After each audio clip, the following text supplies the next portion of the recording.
Hello guys, welcome back to my YouTube channel. आप सभी का स्वागत है आपके अपने यूट्यूब चैनल मैक की व्लॉग्स में। जैसे गाइस आप सभी ने नोटिस कर ही लिया होगा, वैसे मेरे हस्बैंड अभी मेरे पास नहीं है और पहली बार ऐसा हुआ है कि वो मुझसे दूर गए, वो भी मतलब 1-2 दिन के लिए। बताए गाइस, जब हम लोग घर से निकले थे ना, तो हम लोग यहाँ पर आ गए सुरभि के यहाँ, तो उन्होंने मुझे यहाँ पर छोड़ दिया और वो चले गए, क्योंकि है ना काम भी ज़रूरी होता है। शादी के बाद है ना 2 साल बाद, मतलब हम शादी के बाद है ना साथ में ही रहते हैं, कहीं जाना होता है साथ में ही जाते हैं, कुछ भी काम होता है सब साथ में करते हैं। आप सभी को ये चीज़ नोटिस कर ही लोगी आप लोगों ने। लेकिन पहली बार ऐसा हुआ है शादी के बाद के फर्स्ट टाइम वो अकेले गए हैं। सच में मैं उनके बिना ना 1 मिनट नहीं रह पाती, क्योंकि मुझे ऐसी आदत हो गई है। लेकिन फ्यूचर के लिए करना पड़ता है, कुछ चीज़ें फ्यूचर के लिए जाना भी पड़ता है कहीं बाहर हस्बैंड को। तो आज वो गए हैं गाइस। मैं नहीं गई वहाँ पर क्योंकि उनका काम था, उनको ज़रूरी कुछ मीटिंग्स थी, कुछ काम भी था अर्जेंट, तो मीटिंग्स भी करना ज़रूरी थी उनको। तो वो गए हैं वहाँ पर, और वो गए हैं, आप लोगों को सभी को बता देती हूँ, दिल्ली। वो गए गाइस दिल्ली और मैं हूँ इंदौर। आप सोच सकते हो कितनी दूर है अभी मुझसे। दिल्ली बैठे और मैं इंदौर में हूँ। मुझे वो सुरभि के पास छोड़ के चले गए ताकि मैं ज़्यादा याद ना करूँ, इमोशनल ना हूँ। तो गाइस देखो, यहाँ पर भी काम था, इंदौर में भी हम लोगों को, जैसे कि आप सभी को पता है कि इंदौर में क्या काम था। और वहाँ पर उनकी मीटिंग्स आ गई थी, मीटिंग्स इम्पोर्टेंट काम आ गया था, तो उनको अर्जेंट जाना पड़ा वहाँ पर। और टिकट भी एकदम से नहीं होती, तो उन्होंने फिर फ्लाइट की टिकट करी, 1 दिन पहले फ्लाइट की टिकट करी और वो निकल गए वहाँ जाने के लिए। तो फ्लाइट से ही गए हैं वो, और वहाँ पर अच्छे से पहुँच गए। उनका मुझे फ़ोन आया था, अच्छे से पहुँच गए वो, और अच्छे से जो भी उनकी मीटिंग्स वगैरह वो अब जाएंगे वो रेडी होकर गाइस। लेकिन बहुत ही बुरा लग रहा, अकेला अकेला महसूस कर रही हूँ मैं, क्योंकि पहली बार हस्बैंड से दूर हुई हूँ ना। उनके बिना तो एक पल नहीं रह सकती गाइस मैं, क्योंकि वही आप सभी को हमेशा मैं कहती हूँ मेरी वीडियोस में कि मैं मतलब मेरी दुनिया उनके बिना अधूरी है और उनके बिना मेरी दुनिया अधूरी है, तो नहीं रह सकती। इसलिए थोड़ा सा परेशान भी हो रही थी अंदर अंदर। लेकिन सुरभि ने मुझे समझाया कि जाना पड़ता है दीदी, आप टेंशन मत लो, ऐसा वैसा। सुरभि बहुत सपोर्टिव है, वैसे बहुत साथ देती है। लेकिन कोई बात नहीं, अब ज़रूरी काम भी था तो वो चले गए हैं वहाँ पर। शादी के 2 साल बाद गए, कह ही मत हम लोगों को फर्स्ट टाइम, मतलब मुझसे हस्बैंड मेरे दूर थे। और यहाँ पर सुरभि क्या कर रही है, क्या कर रही है? कुछ नहीं, वो मोबाइल देख रही थी मैं। सुरभि ने गाइस मुझे ना समझाया, मैं तो रोने लग गई थी कि भैया चले गए ना इसके, तो मेरे मुझसे मतलब रह नहीं सकती मैं उनके बिना। लेकिन इसने कोई बात नहीं, रहना पड़ता है, देखो स्ट्रगल करना पड़ता है। अब हम भी इतने दिनों से मतलब हमारे घर परिवार से दूर हैं, तो हमको भी आपके जैसा दुख होता है। लेकिन वो आपका दुख थोड़ा अलग है, मेरा थोड़ा अलग दुख है। मतलब मेरा परिवार है और आपका तो पूरा परिवार ही हुआ है, ऐसा है ना।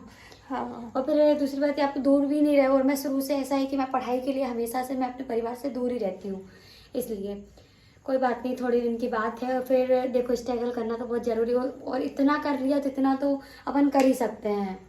क्योंकि पहली बार ही हुआ ना 2 साल में, हाँ, मतलब पहली मैंने बार भी गए पहली हैं। बार ही देखा इन लोगों को अलग होते, क्योंकि स्टार्टअप से मैंने अभी तक नहीं देखा कि ये लोग दूर हुए हों। क्योंकि स्टार्टअप से ही आप मेरे पास आए थे, है ना, तब फिर उसके बाद ये अच्छे से रहने लगे थे यहीं पे। और फिर तभी वो लोग साथ में रहते थे रूम से रहने के बाद। और फिर वहाँ पे के बाद उनके घर चले गए, ससुराल चली गई दीदी, वहाँ पे भी मतलब मैंने अभी तक नहीं देखा कि एक दूसरे के बिना कहीं पे गए हों या फिर अलग अलग रहे हों। लेकिन पहली बार ऐसा हुआ है और बुरा लग रहा था, तो मैंने बोला कि होता है कभी कभी, थोड़ा सा देखना पड़ता है, एडजस्ट करना पड़ता है। कोई नहीं, सब ठीक हो जाएगा। और मैं हूँ तो सही, आप मेरे पास है। मैं तो इतनी फनी हूँ, मतलब कि मुझे नहीं लगता कि तुम मेरे पास बोर होंगे या तुमको दुख ऐसा लगेगा, महसूस होगा। लेकिन फिर भी हो जाता है, देखो वो दुख रहता है ना, हंसते हंसते भी इंसान ऐसा होता है। और फिर हर जगह मतलब ऐसा है कि नहीं लेके जा सकते हैं। और लेकिन फर्स्ट टाइम ऐसा हुआ है, बट कोई टेंशन वाली बात नहीं, मैं हूँ तो सही सपोर्ट करने के लिए। और मेरे यहाँ पे आए हो तो वैसे भी मतलब ऐसा है नहीं। और मैं तो ऐसी हूँ मतलब बिल्कुल फनी, मेरे पास कितनी दुख हो लेकिन मैं हमेशा हंसती रहती हूँ और आपको भी हंसाते रहूंगी। हाँ गैस, यहाँ पर गई ना तो अच्छा लग रहा है थोड़ा सा, लेकिन वही। उनकी याद तो महसूस हो रही है क्योंकि भले मैं फर्स्ट टाइम कितना ही मुझे। हाँ खालीपन दूर कर दूं लेकिन फिर भी 10 लोगों में भी याद आ ही जाती है, मतलब कितने ही अच्छा हो मोमेंट, बट फिर भी याद आ ही जाती है। याद कर ही लेते हैं क्योंकि इंसान दिन भर अपने फेस के सामने रहता है और अचानक से चला जाए तो याद आती है सही। मतलब 2 साल के बाद इतने दिन, मतलब आप अभी मुझे कितने घंटे हो गए, बहुत घंटे हो गए ना। हाँ कम से कम हाँ 14-15 घंटे हो गए। 14-15 घंटे हो गए उनको जाए को। लेकिन कोई बात नहीं, उनके काम भी ज़रूरी है, मीटिंग वगैरह भी ज़रूरी है, उनसे बात भी हो गई थी मेरी। तो आप कल शाम तक आ ही जाएंगी वो मेरे पास। हाँ बोला बस था कि आ जाएंगे। हाँ, उनसे भी बोला था मैंने कि अच्छे से रहना और सेफली सब काम करना, फेस को कवर करके रखना, क्योंकि अकेले है, मैं रहती हूँ साथ में तो हिम्मत रहती है हम दोनों की, मेरी वो हिम्मत है और उनकी मैं हिम्मत हूँ, तो ऐसा डर नहीं लगता है, टेंशन नहीं रहता है। लेकिन अभी वो अकेले है ना और मैं यहाँ अकेली हूँ, तो थोड़ा सा अभी यहाँ तो चलो मेरे साथ सुरभि है, लेकिन उनके साथ कोई भी नहीं है, तो थोड़ा सा वो भी सोचना में आता है। वैसे भैया वो तो वो है मतलब स्ट्रिक्ट हैं और मतलब समझदार है, बहुत ज़्यादा सिंसियर है, तो मतलब उनको मुझे मतलब उनको पता है कि उनकी कैसे सेफ्टी उनको रखना है, मतलब सारी चीज़ें बहुत अच्छे से, बहुत ज़्यादा समझदार है, मतलब उनको पता है कि मैं कैसे सेफ रहूँगा और सारी चीज़ें उनको बहुत अच्छे से मेंटेनेंस करके चलते हैं सारी चीज़ें, ये तो देखा है मैंने। तो हाँ वो मतलब उनकी इतनी उम्र नहीं हुई है गाइस, उनकी एज बहुत ही, मतलब अभी जैसे कि लड़कियों उनकी जैसे इतनी एज है, उनकी ज़्यादा एज नहीं है, आप सभी को पता है 24 के आसपास है वो, लेकिन उन्होंने 24 की एज में इतना कुछ कर लिया है ना। गिव अप कर लिया हाँ, बहुत ज़्यादा। मतलब बहुत उन्होंने मेहनत करी, स्ट्रगल तो इतना करा है ना, मैं क्या ही बताऊँ, मुझे बताते हैं वो स्ट्रगल उनका, बहुत दुख होता है स्ट्रगल सुन के। और मेरे से मुझसे शादी करने के बाद भी स्ट्रगल हुआ था हमारा स्टार्टिंग में, आप सभी ने देखा ही होगा, लेकिन उन्होंने वो मेरे साथ खड़े रहे, कुछ भी प्रॉब्लम्स है वो मेरे साथ खड़े रहे, हम लोग अच्छे से फैमिली के साथ रहे। लेकिन कुछ चीज़ ऐसी हो जाती है, फैमिली में प्रॉब्लम हो गई थी अभी बीच में, तो कोई बात नहीं, रो मत, होता है। फैमिली का थोड़ा सा वो उनको बहुत ज़्यादा दुख हुआ था कि मेरी वाइफ सब कुछ देख रही है, मेरी बीवी सब कुछ देख रही है, उसको मैं ऐसा सब कुछ मतलब फील दिखाना नहीं चाहता हूँ। लेकिन मैंने उनको बोला नहीं, आप, मैं हूँ आपके साथ, आप ऐसा मत सोचो कि मैं कुछ सोचूंगी, क्योंकि एक हस्बैंड मतलब एक वाइफ ही एक हस्बैंड के साथ खड़ी हो सकती है, वो बुरा वक्त हो या फिर अच्छा वक्त हो। लेकिन अच्छे के लिए मेरे हस्बैंड गए हैं आज दिल्ली, उनको बहुत मतलब एक ऐसे ऐसे काम के लिए गए ना गाइस, वो उनका सपना है, बस उसी काम के लिए गए वो। बस भगवान से आप सभी प्रे करना, प्रार्थना करना है कि उनका जो काम है वो सफल हो जाए और जल्दी से हम आप लोगों को सभी को बताएं कि वो क्यों गए थे, और मीटिंग्स भी थी तो वो भी ज़रूरी थी। कोई बात नहीं, आ जाएंगे जल्दी, तो टेंशन मत लो, हो जाएगा सब कुछ और जल्दी से ही आ जाएंगे, इतनी कोई टेंशन वाली बात नहीं जितना आप लोड ले रहा। और पता है ऐसे उतार चढ़ाव आते हैं ज़िंदगी में और अपन को उसको स्ट्रगल करना ही रहता है, क्योंकि उससे ही अपन को आगे जाके अपन अच्छा स्ट्रगल होता है ना, स्ट्रगल से ही अपन थोड़ा सा ऊंचे लेवल पे जाते हैं। जब तक स्ट्रगल नहीं आएगा ना अपन को दुख पता चलेगा ना सुख पता चलेगा, हमेशा एक जैसी लाइफ तो कभी किसी की चलती ही नहीं है। मेहनत, ऐसा बोलते हैं कि मेहनत करते रहो, सफलता देना वो ऊपर वाले के हाथ में है। वही बस हम लोग यही करते हैं, दोनों सिर्फ मेहनत करते रहते हैं, बाकी सब भगवान के ऊपर छोड़ देते हैं बाकी।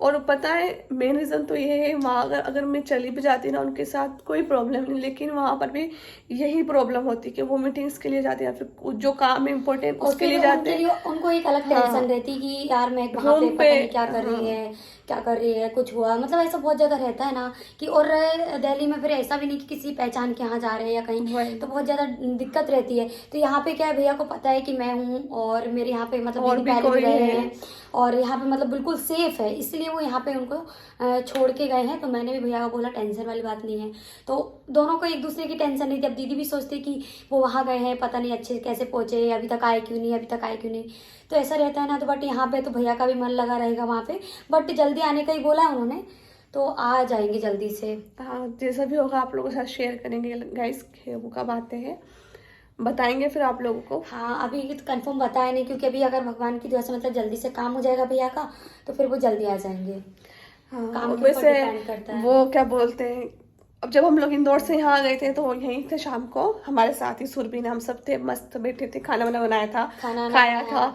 और उसके बाद तो वो सुबह मॉर्निंग में गए भी थे, मतलब ये देखने के लिए रूम वगैरह और कुछ चीज़ें थी क्योंकि वो ज़रूरी थी, वो भी करने के लिए गए थे। फिर उनको इम्पोर्टेंट कॉल आ गया, तो मतलब जल्दी से हैंड टू हैंड वो ट्रेन की टिकट नहीं मिलती है कंफर्म, ट्रेन की टिकट नहीं मिलती है, तो उन्होंने फिर फ्लाइट की करी है। तो जाएंगे भी उससे और आएंगे भी उससे ही कैसे, क्योंकि और फ्लाइट की टिकट करी है ना, जब से थोड़ा सा अंदर से डर बना हुआ अभी है। एक ये से हुआ ना, उस वजह से तो बहुत ज़्यादा ही डर लग रहा है, भैया को भी लग रहा था, बट इतना अर्जेंट काम था ना, इसलिए उनको फ्लाइट से जाना पड़ा। लेकिन फ्लाइट से अभी तो इतना खौफ बना हुआ ना कि बहुत ज़्यादा ही। वो जब जा रहे थे ना उनको भी टेंशन हो रहा था, क्योंकि डर लग जाता है। और लेकिन अभी फिर रिसेंटली का केस है ना, तुरंत का ही केस है, इसलिए और डर सा लग रहा है थोड़ा। और जो जिससे गए हैं ना वो, तो वो भी जिससे उसकी थी ना एयरलाइंस, है उसमें एयर गए। इंडिया। हाँ, एयर इंडिया, उसी में गए हैं वो भी। हाँ ऐसा देखो, बहुत बहुत सुविधा कर दी अब तो, बहुत अब तो ज़्यादा चेकिंग होगी, अब ये सब हो गया ना। तो और वैसे भी वो हनुमान जी के, भोलेनाथ जी के दर्शन करके निकले हैं। और मैं तो हूँ ही से यहाँ पर भगवान जी से बोलने के लिए, उनकी वाइफ तो क्या है, भगवान है देखो, श्री राम का हाथ उनके सर पे है, ये मुझे पता है, बस महसूस हो ही जाता है भाई। लिए आप